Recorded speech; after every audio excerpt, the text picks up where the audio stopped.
এত বাজ বিচার করলে চলে নাকি? একটা আন্ডারওয়্যারের যা দাম, আমার ব্যবসা তো লাটে উঠবে। আরে এটা তো আগেরটার চেয়ে পরিষ্কার আছে, দিয়ে নিলে আবার চালানো যাইবো। থুত্তুরি, আজ দিনটাই খারাপ। আরে এইটাও তো চালানো যাইবো।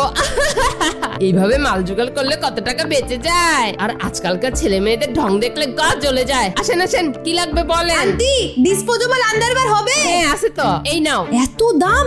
বাদ দাও। আরে দাঁড়াও দাঁড়াও, এইগুলো দেখো একদম ফ্যাক্টরি থেকে আনা মাল, কোয়ালিটি ফার্স্ট ক্লাস, চোখ বন্ধ করে নিতে পারো। আমরা তো ঘুরতে যাচ্ছি, কাজেই লাগবে। এই নাও, যাক পয়সা উসুল। আজকে তো আমার ডাবল লাভের দিন।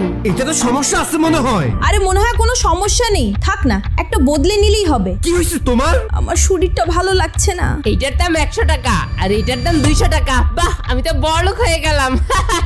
তোমরা ভিতরে কিভাবে এলে? নাটক বন্ধ করুন। এই ধরনের নকল আর নোংরা জিনিস বিক্রি করার সাহস হয় কি করে আপনার? তোমরা আজকালকার মেয়েরা বড় বেশি সেনসিটিভ। সামান্য অসুস্থ হয়েছে তাতে কি হয়েছে? আমি তো আগে ওইগুলো বিক্রি করছি, কারো তো কিছু হয় নাই। তোমার কাছে কোনো প্রমাণ আছে নাকি? হ্যাঁ, আপনি তো এইসব নকল আর বাজে জিনিস বিক্রি করছেন। আমার বাড়ির লোকজন তো আপনার জন্য হাসপাতালে ভর্তি। মাপ চান আর ক্ষতিপূরণ দিন। না না, আমি টাকা দিচ্ছি, আমি টাকা দিচ্ছি।